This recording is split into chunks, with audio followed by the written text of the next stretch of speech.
Diz assim a palavra de Deus: Jerusalém tropeçou e a terra de Judá está caída, porque as suas palavras e as suas obras são contra o Senhor, para desafiarem a sua gloriosa presença. O aspecto do rosto testifica contra eles, e como Sodoma, exibem o seu pecado e não o encobrem. Ai deles, porque estão provocando a sua própria desgraça. Digam ao justo que tudo irá bem com ele, porque comerá do fruto das suas ações. Ai do ímpio, tudo irá mal com ele, porque o pagamento dele será o que as próprias mãos fizeram. Os opressores do meu povo são crianças, e mulheres estão à frente do seu governo. Meu povo, os seus guias enganam você e destroem o caminho por onde você deve seguir. O Senhor se levanta para apresentar a sua causa, Ele se apresenta para julgar os povos. O Senhor entra em juízo contra os anciãos do seu povo e contra os seus líderes. Ele diz: foram vocês que arruinaram esta vinha. O que roubaram dos pobres está na casa de vocês. Com que direito vocês esmagam o meu povo e moem a face dos pobres?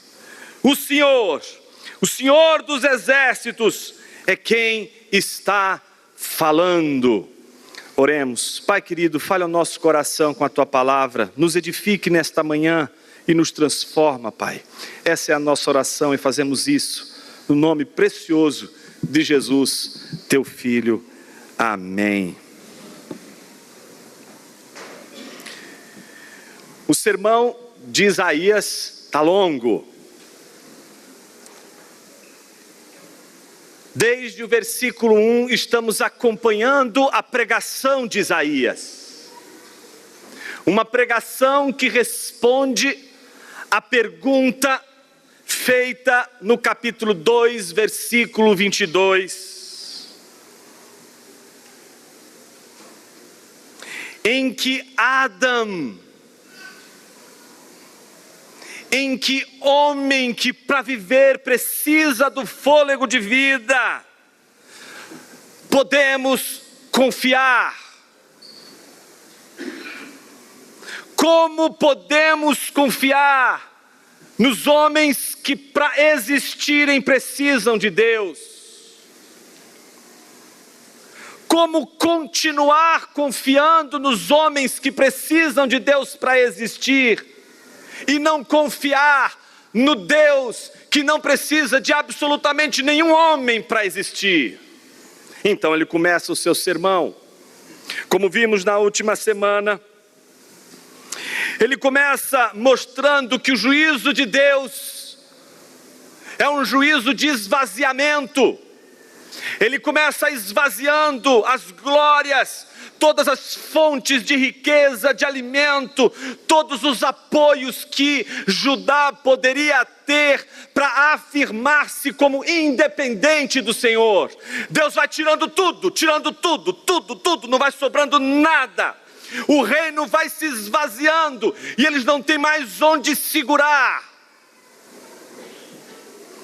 Resta a eles se apoiar na liderança. Por quê? Deus nos fez para ser liderados. Desde Gênesis 2:7 temos visto que Deus estabeleceu o homem como mordomo do seu jardim. Foi estabelecido por Deus para cuidar das coisas de Deus. Porque o jardim de Deus não vai permanecer como está sem que ele seja cuidado. Um jardim é diferente de um mato. O mato não precisa de cuidado, o jardim precisa. O jardim é como sua casa. Se você abandona a sua casa, ela começa a apodrecer, ela começa a cair, ela começa a se quebrar, ela deixa de ter vida. Porque uma casa precisa ser cuidada para que ela permaneça viva. Sem cuidado uma casa não vive. Um jardim sem cuidado não é jardim. Tudo aquilo que precisa, portanto, de cuidado, precisa de liderança. Liderar é cuidar. Liderar não é mandar. Liderar é cuidar. É dar direção, é mostrar o caminho, é guiar, é dar um norte. Famílias padecem quando aqueles que deveriam liderar suas famílias, isto é, cuidar de suas famílias, dar direção, dar um norte, dar um caminho, se escondem nas suas meninices, se escondem nos seus desejos de infância, se escondem nos seus prazeres, para viver a seu bel prazer, centrando toda a existência, e a vida, e a família, e tudo à sua volta, a si mesmo como fonte de prazer. Famílias sofrem quando famílias não são cuidadas, não são guiadas, não são orientadas. Igrejas, empresas, organizações, seu corpo, tudo que precisa ser cuidado, quando não é cuidado, começa a desfalecer, entra em destruição. Portanto, o povo percebe que Jerusalém está caindo aos pedaços. Precisa, portanto, de um líder. Precisa de alguém que cuide, de alguém que traga cuidado, de alguém que olhe para as ruínas, que olhe para tudo quebrado, que olhe para tudo destruído e diga: esta não é a palavra final, vamos reconstruir, vamos restaurar, vamos renovar, vamos limpar a desordem, vamos construir de novo, vamos levantar a casa de novo, vamos transformar tudo de novo, e quantas vezes for necessário. Mas ao invés do líder, eles tiveram meninos. Calvino dizia que o maior juízo de Deus para um povo iníquo era dar a esse povo governantes corruptos.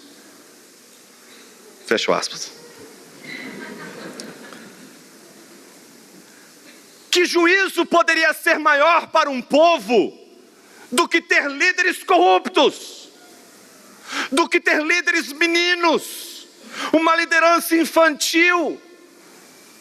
E são eles que ocupam a liderança de Israel. E a coisa começa a degringolar, porque um líder menino vai brincar como um menino.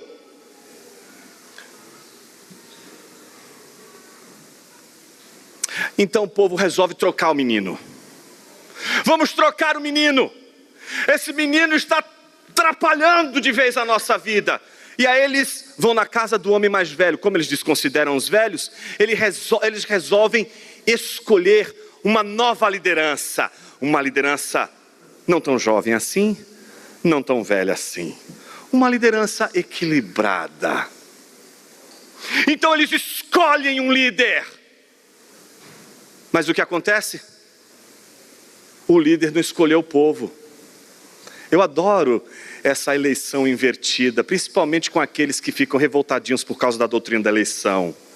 Ah, mas a doutrina da eleição divina é uma doutrina tão dura.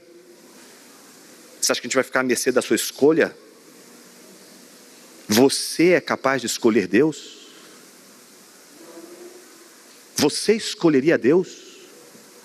Olha para os seus ídolos aí. Deus está na sua eleição? Olha os seus ídolos. Se você tem um ídolo, você já não escolheu Deus somente. Sua escolha já está mostrando o tipo de caráter, o tipo de natureza, que é a nossa natureza. Daí vem você com todo o seu ar de extrema piedade, amor, carinho, misericórdia. Imagina, Deus escolheu todo mundo. Todo mundo é muita coisa, gente. Experimenta botar todo mundo na sua casa para uma festa, você vai convidar todo mundo? Ah, engraçadinho, não me convidou, né? Por que me deixou de fora? É isso que você vai ouvir. Oh, por que você não me chamou para o seu casamento? Eu sou seu amigo desde a infância. Pois é, né? Critérios, né? Critérios, a gente vai estabelecendo critérios e os critérios vão nos comprometendo, porque escolhas nos comprometem. E você não precisa ser crente para isso. Até um ateu como Sartre vai te ensinar a doutrina da eleição de uma maneira muito mais interessante. Vai dizer para você, você quando diz não quer escolher, já escolheu o seu animal. Não vou escolher, pronto, já está escolhendo já escolheu, filhinho. A vida é uma decisão o tempo todo, uma escolha o tempo todo. E os líderes não são aqueles que fogem da escolha. Líderes que fogem de decisão, líderes que fogem de escolhas, líderes que ficam sem saber para onde ir e que não sabem escolher, não sabem decidir, seja nas horas boas, seja nas horas ruins, não é líder. O povo escolheu o líder que eles achavam que seria incrível. Que pena, o líder não escolheu eles. E que ironia, Deus escolheu aquele povo para liderar aquele povo. Mas o povo não escolheu Deus para ser seu líder. Me dirijo nesta manhã a você que escolheu homens para te liderar. Homens para liderar seu coração, homens para liderar a sua vida, em detrimento do único que você não poderia jamais perder de vista. O líder supremo da sua vida espiritual, Deus, o Senhor dos exércitos. Então o que acontece? Quando o sujeito lá diz, não quero lidar com ruínas. Se você estivesse me chamando para reinar num reino cheio de riqueza, não, nessa bagunça que está aí, não quero ser rei. Então o que acontece? O povo padece. E esse é o contexto da passagem que nós lemos hoje. A passagem que nós lemos hoje mostra um povo desanimado, desmotivado. Por qual razão? Tínhamos escolhido um líder, ele iria nos livrar das ruínas, mas ele nos rejeitou. Curiosamente, o povo é rejeitado pelo líder, e Deus, o Pai, rejeitado pelo povo, seu filho, sua própria vinha. É a história dos rejeitados.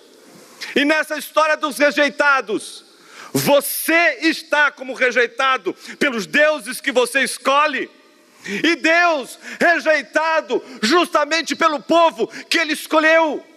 É uma história de rejeitados. Isso deveria nos conduzir a uma experiência mais profunda, especialmente com Deus, porque se você sofre de rejeição, Deus sabe muito bem como lidar com a rejeição. E como Deus lida? Mantendo sua palavra sempre firme e sempre forte, porque ela é a pedra angular do povo de Deus. Nela, o povo de Deus ou fica em pé, ou o povo de Deus cai. E o que acontece? Nós vamos ver aqui, nessa passagem que nós acabamos de ler, duas palavras. A palavra do profeta e a palavra de Deus. A palavra do profeta vai do versículo 8 a 11. Então a gente vai observar como o profeta vai falar com estas pessoas que rejeitaram o Senhor e foram rejeitadas pelo líder que escolheram. Nós vamos ver como ele reage à queda do povo, como ele reage à maneira como o povo lida com Deus. Vamos sentir na pele o que ele sentiu com a rejeição do povo em relação a Deus. E do versículo 12 a 15, vamos ouvir a palavra de Deus. Como Deus vai lidar com este povo que acaba de ser rejeitado pelo líder que acabaram de escolher. Comecemos com os versículos 8 e 9. Observe que o versículo 8 começa dizendo, logo depois que eles recebem a notícia do rapaz que se nega a reinar sobre o povo. A Bíblia diz: Jerusalém tropeçou e a terra de Judá está caída. Há, portanto, um tropeço. Há uma pedra de tropeço no caminho do povo. E se você correr os seus olhos rapidamente para o capítulo 8, os versículos 13 e 14 de Isaías, você vai descobrir quem é esta pedra. Versículos 13 e 14 dizem assim: ao Senhor dos exércitos, a Ele vocês devem santificar, é a Ele que devem temer, é dele que devem ter pavor. Ele será um santuário para vocês, mas será pedra de tropeço e rocha de ofensa às duas casas de Israel. Quem é a pedra de tropeço do povo de Deus? O próprio Deus. Onde é que o povo de Israel tropeçou para cair e parar onde parou? Não foi nas artimanhas de Satanás, não foi nos trabalhos de Satanás, eles tropeçaram em Deus. Me dirijo nesta manhã a você que tropeçou em Deus. Você que encontrou uma pedra no seu caminho e essa pedra não é outra coisa senão a palavra de Deus. É ela que nos derruba. É nela que está o nosso limite. Além dela nós não caminhamos. O povo tropeçou na palavra de Deus. O povo tropeçou em Deus. E qual foi o motivo? Nós vemos nos versículos seguintes, versículo 9, por exemplo, versículo 8 ainda, a parte B. Porque as suas palavras e as suas obras são contra o Senhor. O motivo da queda, discurso, blá blá blá, discurso, certo? E ao mesmo tempo as obras, aquilo que se faz na prática, não aquilo que você gostaria de fazer, não aquilo que você promete ao Senhor e não cumpre, mas aquilo que você realmente faz todos os dias. Discursos e obras, todas elas em inimizade a Deus. O povo caiu, tropeçou em Deus, porque as suas palavras e as suas obras eram contra a pedra, eram contra Deus. Todas as vezes que nós construirmos a nossa vida numa luta com Deus, nós seremos vencidos. Ninguém vai conseguir atravessar a pedra que Deus é. Ele é a rocha que ninguém transpõe. Ela é o limite da nossa caminhada e da nossa jornada. E o povo tropeçou. Bateu de frente com a palavra. E bateu de frente com a palavra porque o seu discurso e as suas ações já não eram mais um espelho das orientações e dos mandamentos de Deus. As suas palavras e as suas ações eram contrárias à palavra de Deus. Não somente isso. Olha como Isaías vai oferecer para a gente o rosto desse rejeitado, porém rebelde. Ele é rejeitado pelo outro, mas diante do Deus que o escolheu, o seu semblante não é de um rejeitado, o seu semblante é de um rebelde, provocador, cínico. Observe como Isaías descreve o povo. O aspecto do rosto testifica contra eles, e como Sodoma exibem o seu pecado e não encobrem. Sabe quando o sujeito já não encobre mais o pecado? Sabe quando você está diante de uma criança e a criança já não esconde mais e quer fazer na sua cara e te desafia com aquele olhar de petulante, sabe? Conhece esse olharzinho? Já fez muito esse olharzinho para o papai e para a mamãe também, né, criança?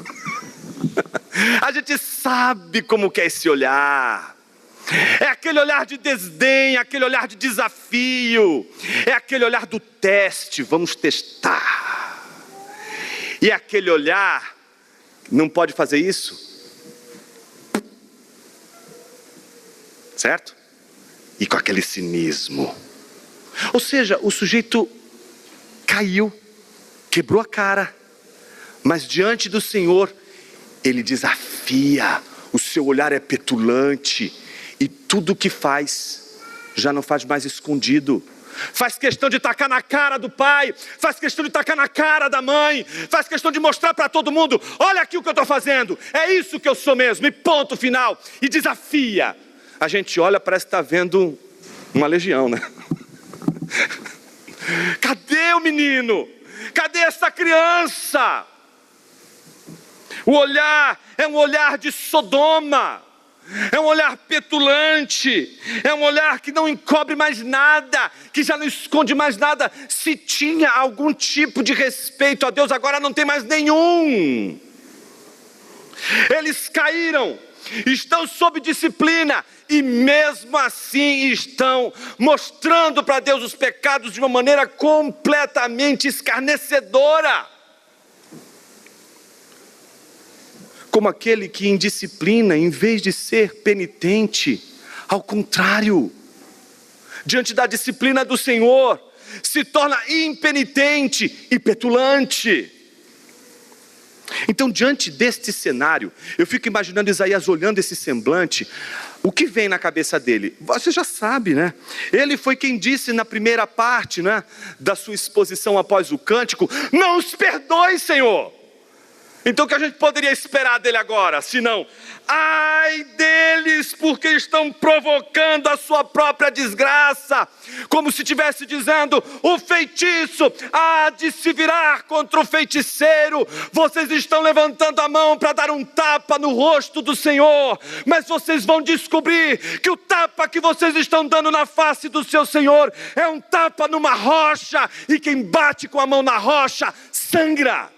Rocha não sangra, a rocha permanece intransponível, mas aquele que bate na rocha, aquele que enfrenta a rocha, é este que sofre, é este que padece. O juízo não virá senão daquele que contra a rocha se coloca contra a rocha não precisa fazer nada, porque aquele que bate na rocha já está sofrendo pelo fato de ir contra a rocha. Você já está em juízo só pelo fato de você estar contra o seu Senhor e sua palavra. Não precisa acontecer mais nenhuma desgraça.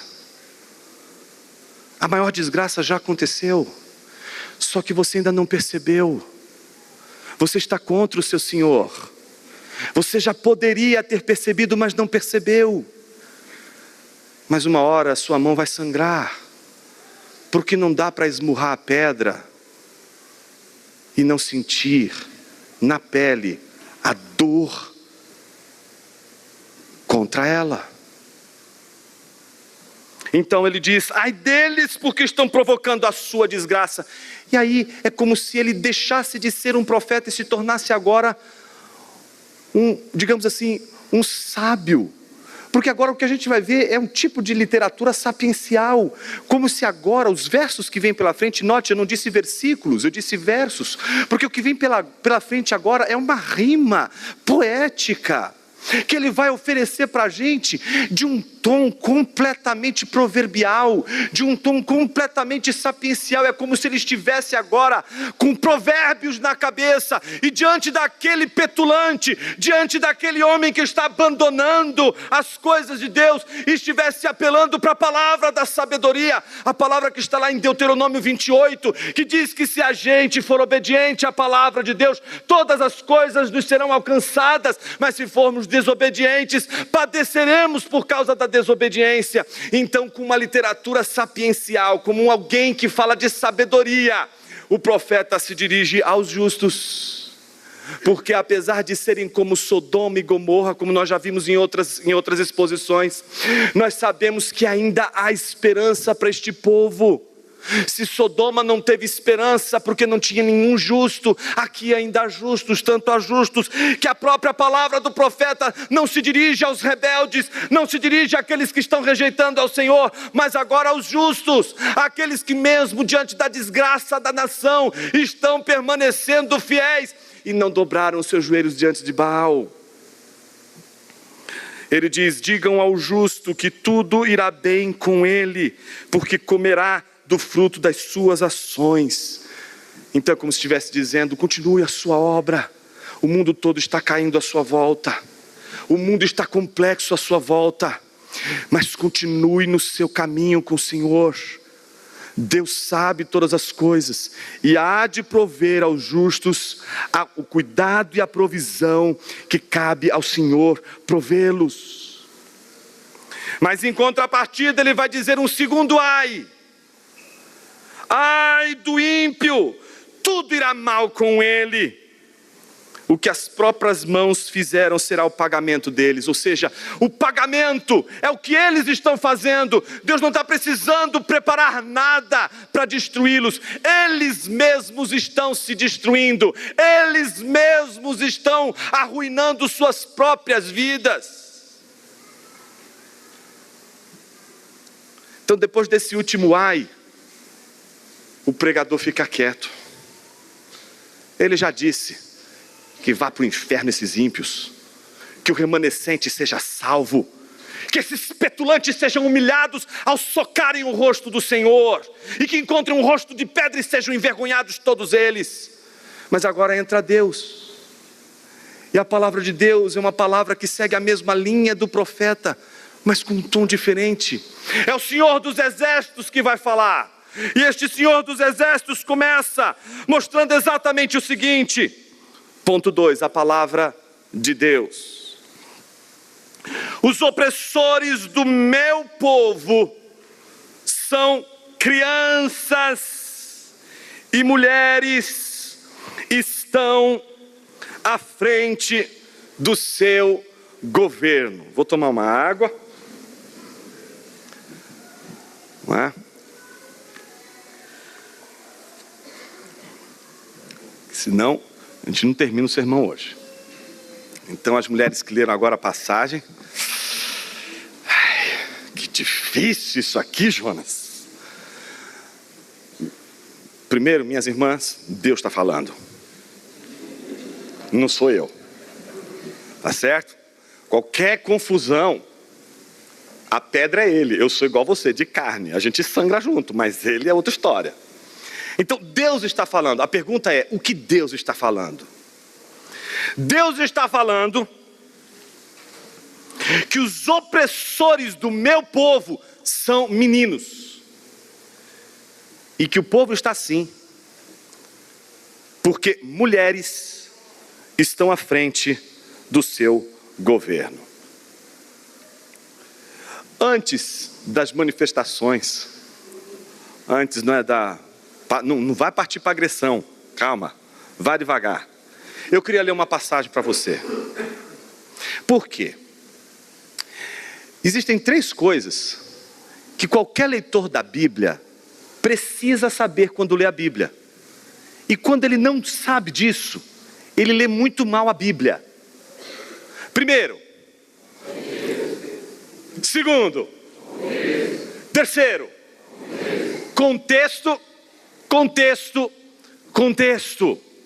Sem contexto, a gente cria pretexto para falar o que a gente pensa, para falar o que a gente acha, para impor no texto o que a gente gostaria que o texto dissesse. Então, para a gente saber o contexto, a gente tem de se fazer a primeira pergunta.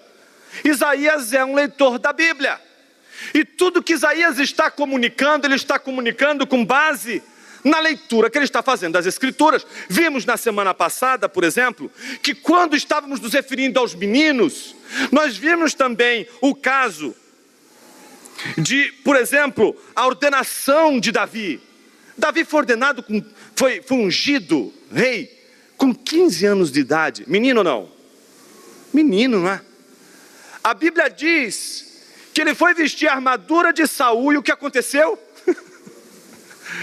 Ele ficava sambando dentro da armadura, porque Saul já era um homem formado, e ele era só pele e osso. Só que ele só foi governar aos 30 anos em Hebrom. Ele foi ungido aos 15, mas é aos 30 que ele começa a liderar. E ele só vai ser rei de Israel aos 37. Então, mancebo, segura. Calma aí. Eu sei que às vezes a gente fica animado e já quer construir, quer fazer tudo. Vai devagar. Davi teve que esperar. Vai chegar a sua glória. Mas enquanto é menino, a gente não usa lança, a gente usa funda. Não é o estilingue? É assim que fala? Bom, alguns entenderam. Então, perceba que a Bíblia não está dizendo que crianças não poderiam ser ungidas rei. Se fosse assim, como seria a visita dos reis magos ao rei do universo, deitado numa manjedoura, governando todo o universo, ainda bebê? Óbvio que o governo não diz respeito ao status, mas diz respeito ao quê? O que Isaías está querendo dizer com tudo isso? E se eu dissesse para você que Isaías tem um texto bíblico na sua cabeça e uma memória muito fresquinha dos últimos acontecimentos na Casa do Norte, em Israel do Norte? E se eu dissesse para você que antes de ler essa passagem a gente precisa saber o que está passando na cabeça de Israel, de Isaías, e o que está passando na cabeça do povo de Israel que lê essa passagem? Então, para isso eu quero convidar você a abrir a sua Bíblia rapidamente em 1 Reis capítulo 21.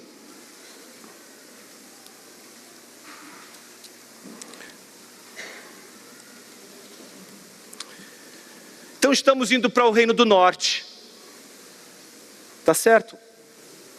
Um pouco antes da sua queda, da sua ruína, tá? E o povo tem na memória a figura de uma experiência que marcou o povo. 1 Reis, capítulo 21. Vamos ler juntos? Observe aí no texto comigo a passagem. Observe a partir do versículo 1. Eu vou lendo e você vai acompanhando aí. Depois disso, aconteceu o seguinte. Nabote, o jezreelita, possuía uma vinha ao lado do palácio que Acabe, rei de Samaria, tinha em Jezreel. Então o que ele tinha? Uma vinha, e ela ficava onde? Ao lado do palácio. Palácio de quem? Do rei Acabe. Acabe, versículo 2, disse a Nabote: dê-me a sua vinha para que eu me sirva de horta, pois está perto, ao lado do meu palácio. Em troca lhe darei outra melhor, ou se for do seu agrado, darei em dinheiro o que vale. Ou seja, poxa vida, para que eu vou comprar uma horta lá, se eu tenho essa vinha aqui? Vou comprar que eu quero conforto. Então, eu vou lhe dar tudo o que você quiser, dinheiro. Vamos fazer um negócio aqui. Você me vende essa vinha por um preço que jamais você conseguiria vender em nenhum lugar aqui, que vai poder você viver a sua vida inteira em paz, mas você me vende essa vinha. O que Acabe não contava, versículo 3, é que Nabote tinha naquela vinha um amor incalculável, porque era resultado de herança. Observe o que o texto diz. Porém, Nabote disse a Acabe: que o Senhor Deus me livre de lhe dar a herança de meus pais. Ali está a herança dos pais. Ali está algo que o dinheiro não compra. Ali está o reservatório de valores e princípios de Nabote. Ali está tudo aquilo que ele constrói e que ele coloca em cima e que ele estabelece como critério de caráter, de princípio. Ali não vale qualquer dinheiro, ali não é uma questão de dinheiro, aquilo não está à venda. Aquilo ali é uma herança que ele recebeu dos pais. Aquilo tem um valor afetivo, moral, espiritual enorme. Ele não vai abrir mão daquilo que não tem valor. Por isso, se você é uma pessoa que não tem coisas inestimáveis, dificilmente você entenderá por que uma pessoa não se vende por qualquer coisa. Só quando a gente encontra coisas que são inestimáveis, que o dinheiro não compra, que a gente começa a dar valor a coisas nesta vida e que o dinheiro não vai comprar. E que elas acabam sendo muito, mas muito mais importantes do que qualquer estado de conforto que a gente possa ter. Ele iria sair da pobreza. Ele iria sair de uma situação precária. Ele teria uma situação melhor para dar para a sua vida, sua família, etc. Mas os seus princípios estavam acima das suas ambições. Aí o versículo 4 diz o quê?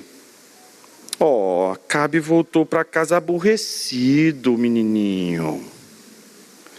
Voltou aborrecido, indignado com o que Nabote, o jezreelita, lhe havia falado quando disse: não lhe darei a herança de meus pais. Se deitou na cama, tadinho. Fez greve de fome, não vou comer mais. Voltou o rosto para a parede.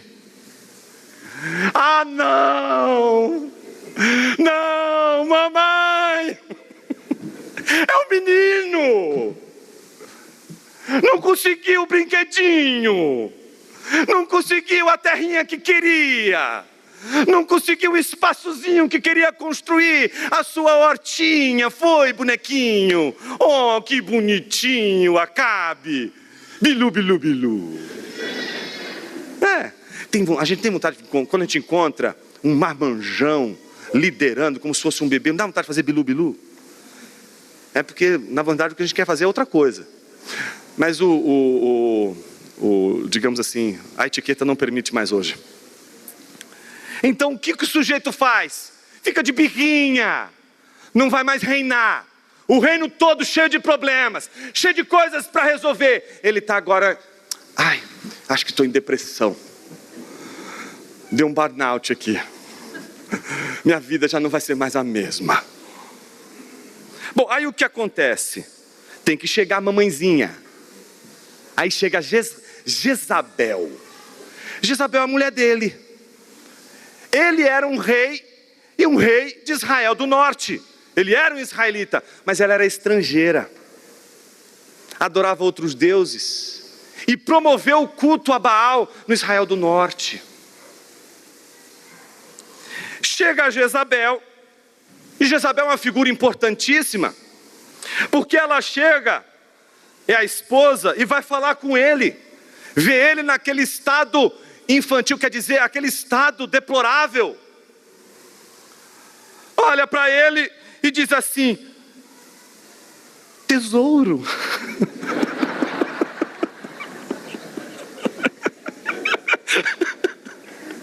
Que é isso que você tem?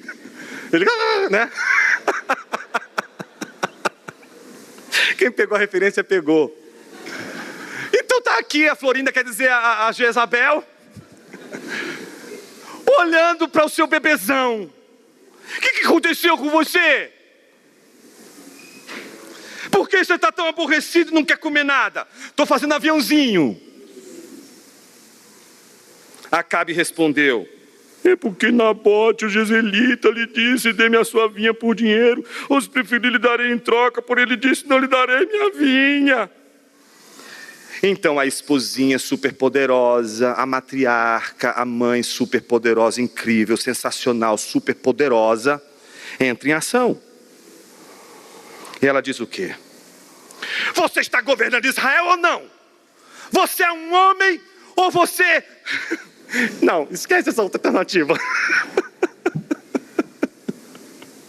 Levante-se, venha comer, alegre o seu coração, porque a mamãezinha vai dar o seu brinquedinho. Você não vai mais chorar, mamãe vai no shopping comprar o que você precisa, meu bebezão. Você está entendendo o que está acontecendo aqui? Não entendeu ainda? Calma, você vai conhecer agora a Jezabel. Quem é Jezabel? Então Jezabel escreveu cartas em nome de Acabe. Quem que está governando? É Jezabel. Jezabel assume a frente, Jezabel assume a liderança, ela toma o lugar do rei, que é um menino. Assume o lugar dele, distribui cartas em nome de Acabe, selou com o sinete dele, enviou para quem? Para os anciãos, preste atenção, aos nobres, aos líderes, que moravam com Nabote na cidade dele. E nas cartas ela escreveu o seguinte: anunciem um dia de jejum e tragam Nabote para a frente do povo. Ponham sentados na frente dele 2 homens malignos, que testemunhem contra ele, dizendo: você blasfemou contra Deus e contra o rei. Depois levem-no para fora e o apedrejem para que morra. Os homens daquela cidade, os anciãos e os nobres que moravam com Nabote, fizeram o que Jezabel lhes ordenou. Segundo estava escrito nas cartas que lhes havia mandado, anunciaram um dia de jejum e deram a Nabote um lugar de destaque na frente do povo. Então vieram 2 homens malignos, sentaram-se na frente dele e testemunharam contra ele, contra Nabote, diante do povo, dizendo: Nabote blasfemou contra Deus e contra o rei. E levaram para fora da cidade, o apedrejaram e ele morreu. Então mandaram dizer a Jezabel: Nabote foi apedrejado e morreu. Quando Jezabel ouviu que Nabote tinha sido apedrejado e estava morto, disse a Acabe: benzinho, tesouro, olha só o que eu trouxe para você. Você estava esperando, não é? Chegou, olha o que chegou aqui para você. Tome posse da vinha, ela é toda sua. Sério, mamãe? Terrível, não? Terrível. Porque Nabote não está mais vivo, morreu. E Acabe foi brincar na vinha que a sua esposa, da maneira mais sórdida, conseguiu para ele poder se divertir. A Bíblia diz que quando Acabe ouviu que Nabote estava morto, levantou-se para ir até a vinha de Nabote, o jezreelita, para tomar posse dela. Pode voltar agora para Isaías, que agora você vai entender a passagem melhor. Sabe que Jezabel se tornou uma das personagens do imaginário do povo? Não só do Antigo Testamento, mas do Novo. Quando você vai para Apocalipse capítulo 2, versículo 20, uma das cartas que Jesus entrega para a igreja de Tiatira, e é uma carta que, como as outras, vem acompanhada de elogios. E como a igreja de Éfeso, a igreja de Tiatira ouve Jesus dizer: tenho porém contra ti. A de Éfeso era: tenho porém contra ti que abandonaste o teu primeiro amor. Mas a de Tiatira é: tenho porém contra ti o tolerares essa mulher, Jezabel, que a si mesmo se declara profetiza. Não somente ensine, ou seja, tome o lugar dos presbíteros na igreja local, mas ainda seduza os meus servos a praticarem a prostituição e a comerem das coisas sacrificadas dos ídolos. Jezabel, portanto, vai se tornar no imaginário do povo de Deus aquela que usurpa a autoridade alheia para desvirtuar para o mal, não só aqueles que lideram a igreja, mas aqueles que também são membros da igreja e que estão frequentando a igreja. Ou seja, o imaginário, portanto, de uma usurpação da liderança, não para o exercício da competência de uma mulher incrível, piedosa, que conhece as escrituras, que poderia liderar com capacidade e tudo, numa mulher perversa. Isaías está falando de mulheres perversas. Isaías está falando de mulheres que estão procurando manipular através dos esquemas mais sórdidos, mais sodomitas que você puder imaginar, para administrar o poder, como Jezabel fazia, a seu próprio prazer. Não estamos falando de mulheres piedosas, não estamos falando daquelas mulheres de Israel, quando elas estavam no Egito, como nós vimos na série de Êxodo. Estamos falando não de mulheres grandiosas, mas estamos falando de mulheres pequenas, mesquinhas, sórdidas, perversas e corruptas. Voltemos para o versículo 12. Deus está dizendo: os opressores do meu povo são crianças. Acabe oprimia o povo de Deus e era um menino. E mulheres estão à frente do seu governo, e Jezabel assumia o seu lugar e fazia as maiores atrocidades em nome de Acabe.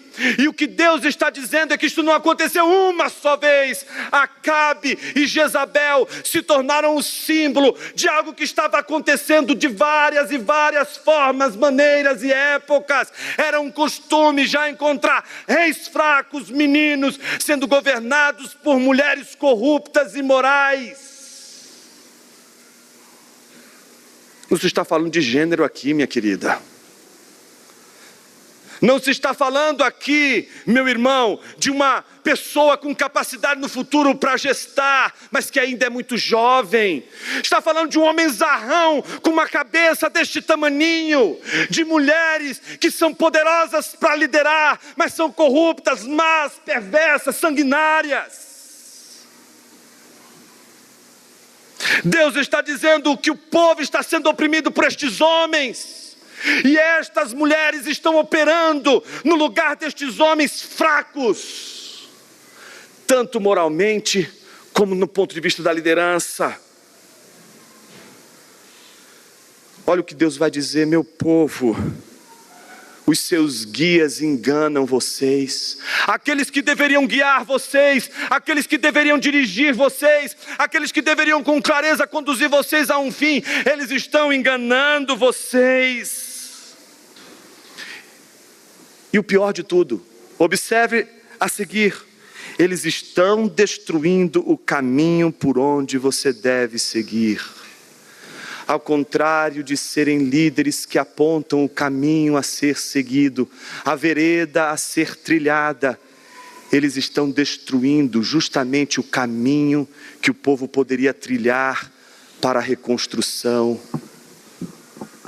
Se você é um menino, está destruindo os caminhos da sua família, a palavra do Senhor para você hoje é uma só: pare de destruir o único caminho que pode restaurar a sua casa.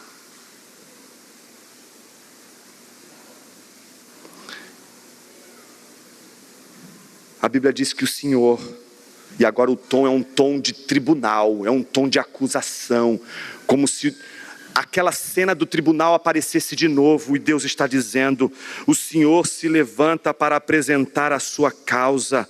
Ele se apresenta para julgar todos os povos.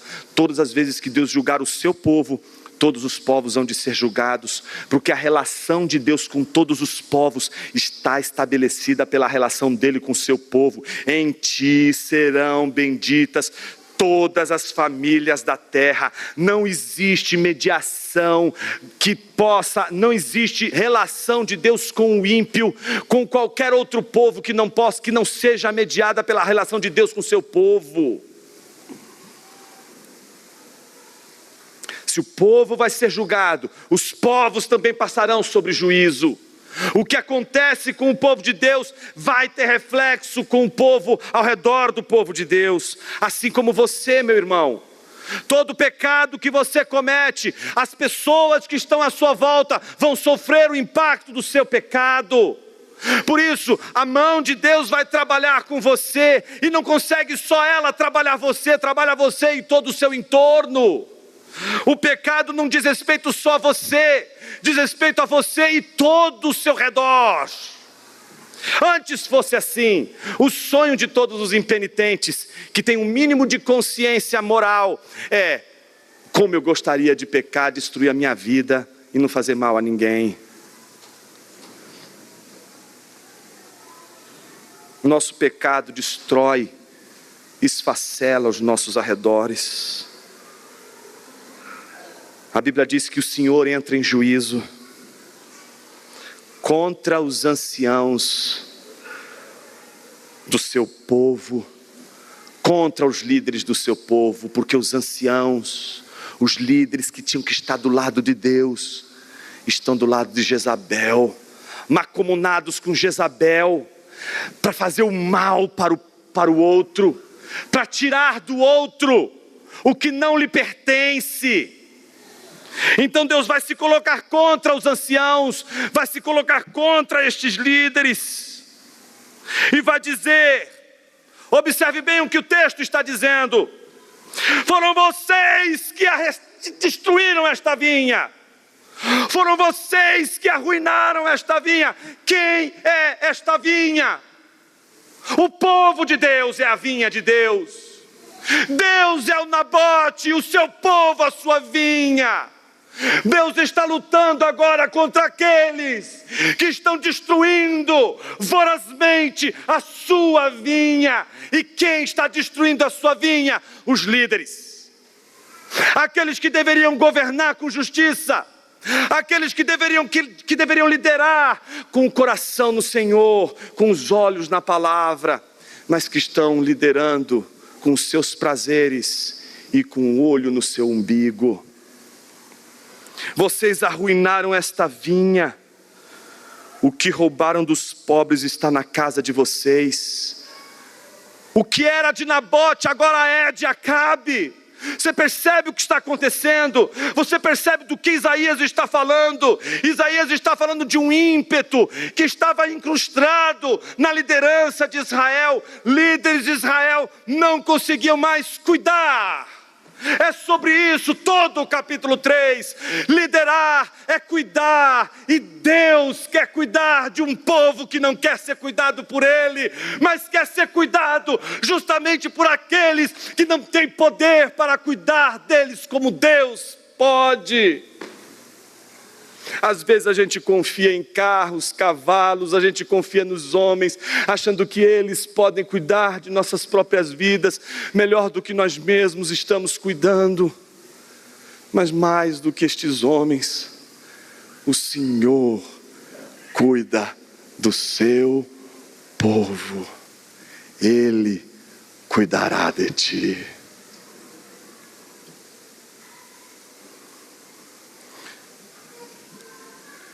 A palavra de Deus termina dizendo: com que direito vocês esmagam o meu povo e esfacelam a face dos pobres? O Senhor dos exércitos é quem está falando. O rei, que deveria ser guia do povo, que deveria ser o caminho que endireita caminhos, era um descaminho que desencaminha. Aquele que deveria dar direção é a razão do povo estar perdido. Curiosamente, quando nós lemos a epístola de Marcos, e nós fizemos isso hoje, e se você quiser, você pode fazer isso ao olhar o seu boletim, porque foi o texto com o qual nós abrimos o culto hoje. Você vai poder observar que o texto que nós usamos para abrir conta uma história muito bonita. Essa história diz, e é Jesus quem conta, no momento em que ele está sofrendo oposição dos fariseus, aqueles que estão contra o povo de Deus e estão fazendo o povo de Deus sofrer pela ignorância da palavra de Deus. Jesus conta a seguinte história: um homem plantou uma vinha, pôs uma cerca ao redor dela, ergueu uma torre de vigia para proteger a sua vinha contra qualquer animal que pudesse destruí-la, e arrendou para uns lavradores, ou seja, arrendou para que aqueles pudessem servir como mordomos.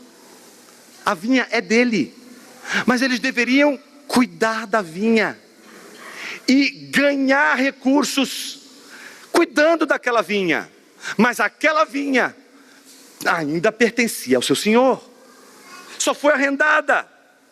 E aí o que ele fez depois do acordo, depois da aliança, depois do pacto? O que ele faz? Vai viajar. No tempo da colheita, ele resolve mandar um dos seus servos para que recebesse dos lavradores a parte que lhe cabia, porque todo mundo saía ganhando nesse negócio. Então agora ele quer a parte dele, e quando ele manda um servo para ir lá, o servo é agarrado, capturado por eles, maltratado, espancado, e é mandado de volta com mãos vazias. Então o dono da vinha, quando vê isso, envia outro servo. Mas não é possível, como é que eles estão fazendo isso? Manda um outro servo, e eles bateram na cabeça dele e o insultaram. Aí voltou, ele disse: não é possível, que fizeram de novo. Mandou de novo outro servo, e eles mataram. E ele mandou ainda outros tantos, dos quais continuaram espancando. E agora Todos os que iam não só eram espancados e eram assassinados. Então, o dono, quando olhou para um lado e olhou para o outro, não tinha mais ninguém. Só tinha o filho. Era o seu único filho. Não tinha mais ninguém que ele pudesse enviar. Ninguém mais poderia ser enviado. Todos os profetas foram enviados. Todos eles foram profetas que anunciaram.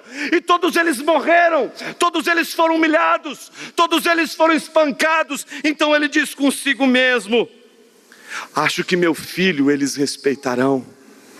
Acho que quando eles verem que se trata do meu filho, eles não vão fazer com o meu filho o que eles fizeram com os outros.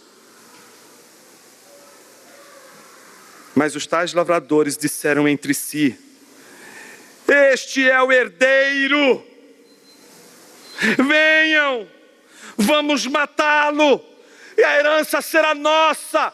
Mais uma vez, entre o povo de Deus, a assombrosa infantilidade dos prazeres e arrogâncias idolátricas se manifestam na presença destes lavradores. Até quando vamos trabalhar com as coisas de Deus sem entender que elas precisam ser cuidadas e não exploradas? Eles agarraram o filho, mataram ele e lançaram para fora da vinha. E aí terminamos a nossa leitura bíblica com a pergunta que Jesus faz: o que fará, pois, o dono da vinha? E se fosse você o dono da vinha, o que você faria? Imagina Acabe sendo um daqueles que estão fazendo exatamente o que todos fizeram com seu filho diante de você. O que você diria para ele? Ah, Jonas, eu diria umas boas verdades. Algumas com palavras, outras com ações. E não seriam palavras e ações a favor. Seriam palavras e ações contra ele. Não só falaria contra Acabe, mas também levantaria minha mão contra Acabe. Meu discurso e as minhas obras seriam contra eles, porque eles fizeram mal. E se depois disso Jesus dissesse: tu és este homem, tu és o lavrador, o que você diria? O que nós diríamos ao Senhor? Não sabemos. Mas no capítulo de Marcos, os versículos 10 e 12 nos dizem o seguinte: depois de Jesus fazer essa pergunta, ele diz: vocês ainda não leram este trecho da Escritura? E como Isaías, que não profetiza sem ler a Bíblia, Jesus não ensina sem ler as Escrituras. Então Jesus lembra do Salmo 118. E o que diz o Salmo 118? A pedra, aquela que os construtores rejeitaram, essa veio a ser a pedra angular. Isto procede do Senhor e é maravilhoso aos seus olhos. E procuravam prender Jesus, porque entenderam que ele havia contado essa parábola contra eles, mas temiam o povo. A pergunta de Jesus é respondida com as Escrituras. A pedra angular que os construtores rejeitaram, essa se tornou a pedra angular, essa se tornou a pedra de tropeço, essa se tornou a pedra que põe freio à maldade humana. Esta é a pedra que põe freio em nossas vidas. E ela tem um nome. Ela é uma pedra diferente de todas as outras pedras. Esta pedra sangra. Esta pedra sangra. Esta pedra angular é Jesus, o Cristo. Ele é a pedra no seu caminho, Ele é a pedra no seu sapato, Ele é a pedra na sua alma, Ele é a pedra no seu coração, Ele é a pedra nas suas vontades, Ele é a pedra nos seus prazeres, Ele é a pedra na sua vaidade, Ele é a pedra no seu orgulho, Ela é a pedra na sua insegurança, Ela é a pedra no seu amor próprio, Ela é a pedra no seu culto, Ela é a pedra na sua adoração, Ela é a pedra nas suas orações, Ela é a pedra nos seus amores, os seus amores profundos pelas pessoas que mais você deseja, mas é também a pedra nos amores mais baixos que a gente tem das coisas da vida, como as coisas materiais que a gente julga que sem elas a gente não viveria. Jesus é a pedra em todos os sentidos da nossa vida, e Ele não vai te deixar em paz um só minuto. Você que anda rejeitando ao Senhor, Ele é a pedra da sua alma, Ele é a pedra do seu coração, mas é a pedra das suas ações, é a pedra da sua vida. Você não ficará em pé diante desta pedra. Esta pedra não permite que ninguém fique em pé. Esta pedra coloca todos os homens, reis, sacerdotes, profetas, líderes de todas as nações, tribos e qualquer lugar, debaixo dos seus pés. Esta pedra é a pedra angular, a única pedra que sangrou para que você colocasse a sua vida todinha nela. Só uma pedra vai te manter em pé no dia mau, a pedra que sangra. Ela é a pedra que mantém você em pé. Ela é a pedra que nenhum ser humano pode destruir. Ela é a pedra que os recursos financeiros, quando faltam, vai te manter de pé. Ela é a pedra que, quando o seu casamento não estiver nos melhores momentos, ela vai te manter em pé. Ela é a pedra que vai sustentar no momento do maior desafio da sua vida e você se sentir frágil, pequeno, incapaz de realizar. Ela será também a pedra que te sustentará. Ela não será apenas a pedra do tropeço, ela também será a pedra que te fortalece, que te mantém em pé e que nenhum homem pode garantir. Nenhum homem pode ser uma pedra que te mantém em pé. Nenhum rei, nenhum pastor, nenhum diácono, nenhum pai, nenhuma mãe, absolutamente ninguém pode te manter em pé como Jesus te mantém. Por isso, meu irmão, por isso, minha irmã, até quando você vai bater na pedra que te sustenta? Até quando você vai com as suas palavras e obras agredir a pedra que sangra? Até quando você vai permanecer resistente à pedra que te salva, à pedra que te sustenta? Só porque a pedra não está fazendo o que você quer, mimadinho. Só porque a pedra não está fazendo as coisas conforme você quer, do jeito que você quer, com as palavras que você quer, na igreja que você quer, com as pessoas que você quer, com o emprego que você quer, com tudo que você quer. Até quando você vai rejeitar a única pedra capaz de te salvar? A pedra angular é Jesus. E todas as vezes que a gente olhar para qualquer pedra que não seja Ele, não seremos salvos, porque só uma pedra sangrou, aquela que morreu na cruz, para nos levar puros, santos e agradáveis a Deus. O Santo de Israel, o Senhor dos exércitos. Curva a sua cabeça por um instante.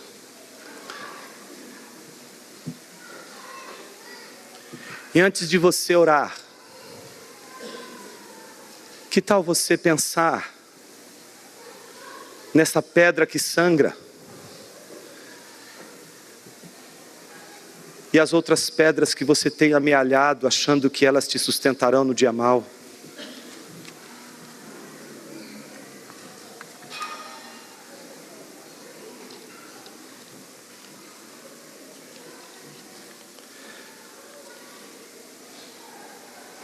Senhor, somos pedras que clamam.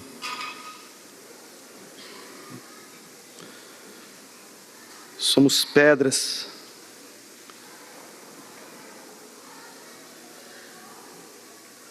que não sangram. E por isso não são confiáveis. Somos pedras inconsistentes, incapazes de serem confiáveis, porque só uma pedra é confiável, a pedra angular. E é esta pedra que nós clamamos nesta manhã: salva-nos, Senhor. Se houver alguém aqui que ouviu pela primeira vez a mensagem do Evangelho, e o coração está quebrantado, dizendo: salva-me. Há salvação hoje aqui nesta casa, Senhor. Porque onde o teu povo se reúne, a salvação vem ao encontro. Sempre e sempre. No nome da pedra que sangra, Jesus o Cristo, oramos. Amém.